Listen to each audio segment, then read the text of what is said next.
Et si sur cette chaîne, on faisait des vidéos un peu... pas mauvaise foi, mais un peu râlage.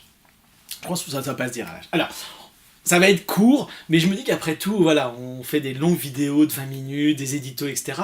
On va faire quelque chose d'un peu court sur quelque chose qui m'agace particulièrement. C'est le côté primordial de la technique sur, finalement, le film dans sa finalité. Je m'explique.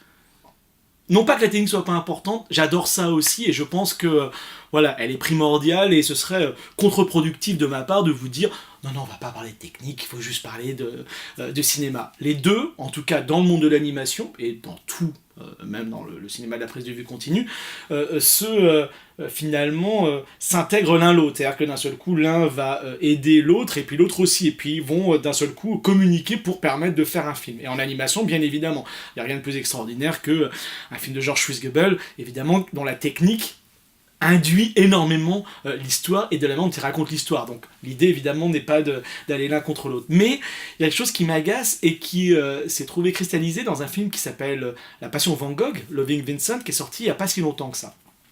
C'est un film où pendant quasiment 2 ans de making-of, ou même un peu plus, on a eu droit à plein de vidéos, plein de making-of, plein de choses comme ça, en disant, donc, making-of là, en conférence, dans les festivals, en disant, attention, film exceptionnel. Pourquoi ?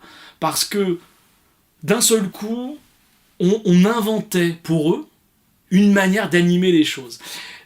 Cette idée de réinventer toujours est un peu agaçante, et d'un seul coup, là, atteint son paroxysme avec, quelque part, Loving Vincent.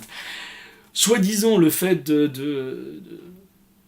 d'avoir cette prouesse technique, finalement, allait faire que le film allait être ce film extraordinaire qu'on allait voir, vous allez voir, ça va être absolument exceptionnel, car on fait ça, on a appelé des peintres, puis des animateurs, les animatrices, vous êtes complètement appelés des peintres, etc., pour travailler sur ce film-là, comme Van Gogh l'aurait fait, etc., etc. À quoi ça sert ? À quoi ça sert finalement de soi-disant réinventer un processus qui en plus... pas réinventer, mais en tout cas, c'est ce qu'ils disaient eux, mais que d'un seul coup, d'avoir un processus exceptionnel comme ça, quand on sait qu'aujourd'hui, ils auraient pu travailler sur Bantit, ils auraient pu travailler de d'autres manières. Vous allez me dire, de quoi tu te mêles ? Ils ont travaillé comme ils voulaient. Oui, mais dans ce cas-là, que ça ne devienne pas un argument pour moi publicitaire. L'argument publicitaire ne doit être que dans finalement le film en lui-même. Dans la technique, mais encore une fois, qu'il y a un équilibre entre les deux, même si le mot équilibre veut dire beaucoup de choses, mais en tout cas qu'on réfléchisse sur les deux. Et là, il n'y en avait pas. Là, c'était vraiment uniquement sur la technique. Le film est quand même, pour moi, très ennuyant. Il déploie un cinéma qui, moi, m'intéresse pas, qui est un cinéma presque de sensationnalisme. D'un seul coup, on ne sait pas comment Van Gogh est mort. En tout cas, il y a des doutes. Allons enquêter.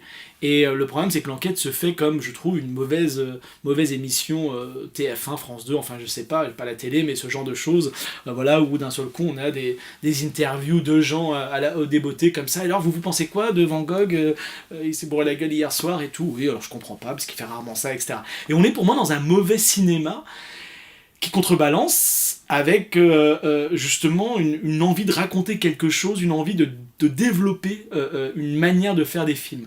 Et encore une fois, c'est que mon point de vue, je serais content d'avoir le vôtre, puisque d'autres personnes m'ont dit qu'ils adoraient ce genre de cinéma, où justement le fait que ça passe par une enquête leur a dit plein de choses sur Van Gogh qu'ils ne savaient pas.